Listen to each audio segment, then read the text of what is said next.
माँ काली 10 महाविद्या काली पीठ, शक्ति पीठ, सिद्धि पीठ। ये है माता पार्वती देवी काली का दूसरा रूप माँ तारा, तारापीठ।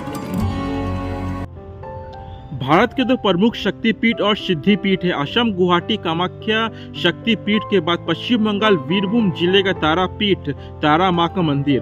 भारत के हर कोने से यहाँ पर बहुत सारे भक्त और साधु संत हर साल यहाँ पे पूजा करने के लिए और सिद्धि लाभ प्राप्ति करने के लिए तारापीठ पहुँचते हैं, क्योंकि इसी जगह पर बामाखेपा नाम के एक साधु ने माँ तारा का आराधना करके सिद्धि प्राप्ति की थी। स्वयं माँ तारा ने यहाँ पे बामाखेपा को दर्शन दिए थे, इसलिए यह जगह तारापीठ बहुत सारे साधु संत और तांत्रिक यहाँ पे आपको देखने को मिलते हैं। इस वीडियो में हम तारापीठ और बामाखेपा के बारे में बेसिकली बात करने वाले हैं। तारापीठ और तारापीठ का महाशमशान यहाँ पर रहने वाले साधु संत और तांत्रिकों के लिए एक बहुत ही अच्छा और साधना करने का जगह है। इस वीडियो में हम सिर्फ तारापीठ और तारा माँ के और बामाखेपा के बारे में बात करने वाले। एक दूसरा वीडियो आपको देखने को मिलेगा हमारे यूट्यूब चैनल शिवम 40 में ही, उसी में हम यहाँ के तारापीठ के महाशमशान के बारे में डिटेल्स में बात करेंगे। अगर आपने अभी तक हमारे यूट्यूब चैनल शिवम 40 को सब्सक्राइब नहीं किया है तो हमारे यूट्यूब चैनल शिवम 40 को सब्सक्राइब कर सकते हैं। तो चलिए वीडियो स्टार्ट करते हैं।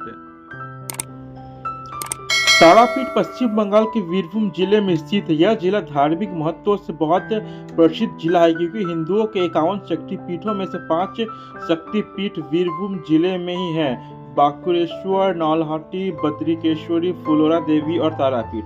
तारापीठ यहाँ का सबसे प्रमुख धार्मिक तीर्थ है और यह एक सिद्धिपीठ भी है। यहाँ पर एक सिद्ध पुरुष बामाखेपा का जन्म हुआ था। उनका पैतृक आवास अटाला गांव में है, जो तारापीठ से 2 किलोमीटर की दूरी पर है। कहते हैं कि बामाखेपा को माँ तारा के मंदिर के सामने महाशमशान में तारा देवी के दर्शन हुए थे। वहीं पर बामाखेपा को सिद्धि प्राप्ति हुई थी और वो एक सिद्ध पुरुष कहलाए।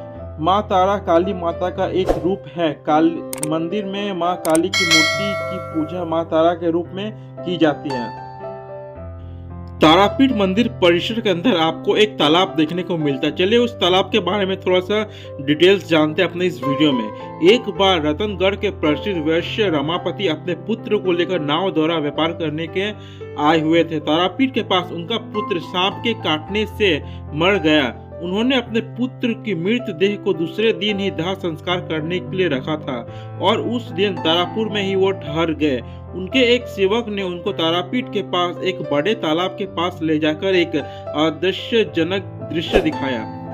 उन्होंने देखा कि मरी हुई मछली तालाब के जल के स्पर्श करते ही जीवित हो उठी। यह देखकर उनको बहुत खुशी हुई और अपने पुत्र की मृत देह को वह तालाब लाकर ही फेंक दिए। उसी समय उनका पुत्र जीवित हो गया और उस दिन से उस तालाब का नाम जीवन कुंड पड़ गया। चलिए उस जीवन कुंड के बारे में थोड़ा सा डिटेल्स यहाँ के लोकल निवासी से जानते हैं। तो गाइस, ये देवी का कुंड है। इसके विषय में एक कहानी प्रचलित है कि गृहिणी थी, वो एक दिन मछली साफ करी थी, तो मछली अपना इस तालाब में धोने आई थी तो मछली जीवित हो गई थी। तो उसके बाद पता चला कि ये वरदानी तालाब है, इसलिए फिर एक बार और एक कहानी हुआ, जिसके कारण हुआ था कि एक राजा था, उसका पुत्र भी किसी वजह से मर गया था। तो उसके बाद उस राजा के पुत्र को यहाँ पानी में लाके स्नान कराया गया और वो जीवित हो उठा। यही इस कुंड का मान्यता है। इस घटना के बाद उस राजा ने उसी तालाब के पास एक टूटा हुआ मंदिर देखा और उसमें उन्होंने चंद्रचूड़, अनादि शिवलिंग और तारा माँ की मूर्ति देखी। उन्होंने अपने आप को धन्य माना और अपने पैसों से उस मंदिर का फिर से निर्माण कराया और पूजा अर्चना शुरू की।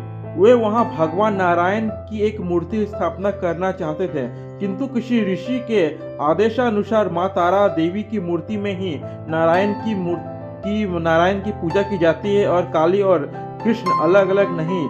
उनकी जिस तरह पूजा होनी चाहिए उसी तरह ही उन्होंने पूजा की और काली तथा कृष्ण की मूर्ति का भाव अनुसार एक ही मूर्ति प्रतिष्ठान करवाई। तत्पश्चात चंद्रचूड़ शिव और तारा माँ की पूजा करके अपने पुत्र को आनंद पूर्वक वो राजा अपने घर चले गए। तभी से वो मंदिर उसी तरह माँ तारापीठ के अनुसार और सिद्धिपीठ के अनुसार वो मंदिर उसी समय से वहाँ पे स्थित रहा। तारापीठ मंदिर के बारे में आपको बहुत सारे तथ्य सुनने देखने को और जानने को मिलेंगे कि तारापीठ मंदिर का निर्माण ये तारापीठ शक्तिपीठ है कि सिद्धिपीठ, बहुत सारे ऐसे तथ्य आपको फेसबुक यूट्यूब में देखने को मिलेंगे। चलिए यहाँ के जो पांडा, यहाँ के जो पंडित है, उनसे बात करते हैं इस मंदिर के बारे में। बोलो। तारामाता मंदिर 200 বছর উপর হয়ে গেল। বামদেব বাবা এটা সিদ্ধ সাধনা করে এটা মাতারাকে নিয়ে এসে প্রতিষ্ঠা করেছিল। এর আগে বশিষ্ঠ মুনি চীন থেকে তারামাকে নিয়ে আসে। এটা 51 পীঠের এক পীঠ নয়, এটা মামাকাপার সাধনাস্থল সিদ্ধপীঠ। এখানে প্রচুর লোক সমাগম হয়, ভক্ত সমাগম হয় এবং তাদের মনের আশা পূর্ণ করে তারামা। এই যে ভক্ত সমাগম এত এখানে বেশি হয় এবং মার কাছে যে যেটা মনস্কামনা করে সেটা তার একটা মিনিমাম কত, যদি একটা মনস্কামনা শোনো আমি বলে দিই। মায়ের কাছে কেউ বলে যে মা আমার এইটা আশা পূরণ করো, তোমার কাছে আমি পাটা ঢাক ঢোল শাড়ি সায়া সব কিছু দিয়ে মায়ের কাছে আমি পুজো করি, এরকম কেউ মনস্কামনা। আবার কেউ মনস্কামনা করে মা তুমি আমার আশা পূর্ণ করে দাও, আমি তোমার কাছে এসে ভালোভাবে পুজো দিয়ে যাবো। আবার কেউ মনস্কামনা করে পরে নেক্সট বারে যখন মনস্কামনা পূর্ণ হয়ে যাবে আমি তোমার কাছে হোম যজ্ঞ ভোগ আরতি সব কিছু ব্যবস্থা আমি করে দিয়ে যাবো। আবার কেউ মনস্কামনা করে মা তোমার পুরো মন্দিরটাকে আমি সাজিয়ে দিয়ে দেবো, এরকম। এবার সব কিছু একই রকম লেভেল নয় তো, এক রকম লেভেলে। बामाखेपा एक अघोरी तांत्रिक थे और एक सिद्धि पुरुष थे। तारापीठ से 2 किलोमीटर दूर स्थित अटाला गांव में सन 1244 के फागुन महीने में शिव चतुर्दशी के दिन बामाखेपा का जन्म हुआ था। उनके पिता का नाम श्रवानंद चट्टोपाध्याय तथा माता जी का नाम राजकुमारी था। इनका बचपन का नाम वामाचरण था और छोटे भाई का नाम नारायण था। इनके टोटल 4 बहनें थी और एक बहन का लड़का भी इनके पास ही रहता था तथा इनके परिवार में टोटल 9 सदस्य रहते थे। बामाखेपा बचपन से ही गरीब थे और उन्होंने 5 वर्ष की आयु से ही माँ तारा का पूजा करना शुरू कर दिया था तारापीठ में। बामाचरण धीरे धीरे बड़े होने लगे। जब वो 11 वर्ष के थे तब उनका भाई केवल 5 वर्ष का था। तब उनके ऊपर बड़ी भारी मुसीबत आई। उनके पिता शिवानंद जी का बहुत बीमार हो गए और वो माँ काली माँ तारा कहते कहते स्वर्ग सिधार गए। वामाचरण ने पिता के देह को तारापीठ के शमशान में ले जाकर उनका अंतिम संस्कार करवा दिया। उस घटना के बाद से तत्पश्चात बामाखेपा का साधक जीवन आरंभ हुआ। मोक्षदानंद बाबा व साईं बाबा आदि ने उन्होंने महाशमशान में आश्रय दिलवाया। कैलाशपति बाबा उन्हें बहुत प्यार करते थे। एक दिन कैलाशपति बाबा ने रात में बामाचरण को गांजा तैयार करने के लिए बुलाया। उस रात बामाखेपा को बहुत डर लग रहा था। असंख्य दैत्याकार आकृतिक वाले चारों ओर खड़ी थी। बामाखेपा ने जय गुरु जय तारा माँ पुकारा और वे अब आकृतिक लुप्त हो गए और बामाचरण ने बाबा कैलाशपति के आश्रम में जाकर गांजा तैयार किया। काली पूजा की रात में बामाखेपा का अभिषेक हुआ।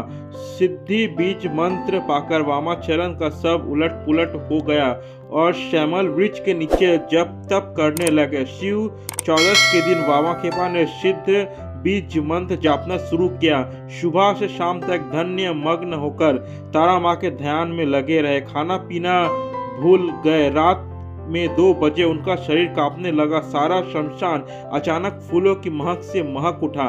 नीले आकाश से ज्योति फूट पड़ी और चारों तरफ प्रकाश ही प्रकाश फैल गया। उसी प्रकाश में वामाचरण को माँ तारा के दर्शन हुए। बाघ की खाल पहने हुए, एक हाथ में तलवार और एक हाथ में कंकाल की खोपड़ी, एक हाथ में कमल फूल और एक हाथ में अस्त्र लिए हुए, अलकता लगे पैरों में पायल पहने हुए, खुले हुए केश, जीभ बाहर निकली हुई, गले में जवा फूल की माला पहने मंद मुस्कुराती माँ तारा बामाखेपा के सामने खड़ी थी। बामाखेपा का उस भाव और सुंदर देवी को देखकर खुशी से मन भर गया। 18 वर्ष की अल्प आयु में विश्वास के बल पर बामाखेपा को सिद्धि प्राप्ति हुई और वे संसार में पूज्य जाते हैं। जिस प्रकार परमहंस रामकृष्ण को दक्षिणेश्वर में मां काली के दर्शन हुए थे, उसी प्रकार बामाखेपा को भी तारापीठ में के महाशमशान में मां तारा के दर्शन हुए थे। तभी से वहाँ के बहुत सारे तांत्रिक ये भी मानते हैं जब जिस तरह बामाखेपा ने माँ तारा को सिद्धि प्राप्ति की, माँ तारा को प्राप्ति की, उसी तरह आज भी बहुत सारे साधक वहाँ के तांत्रिक ये मानते हैं कि हम भी माँ तारा की सिद्धि करके हम भी माँ तारा को प्राप्त कर लेंगे। तो वीडियो को बस यहीं पे एंड कर रहे हैं। अगर आपको वीडियो अच्छा लगे प्लीज़ वीडियो को एक छोटा सा लाइक और चैनल पे नए हैं चैनल सब्सक्राइब जरूर करिएगा। तो मिलते हैं आपसे बहुत जल्द और एक नए वीडियो में। तो टाटा गुड बाय, जय माता दी।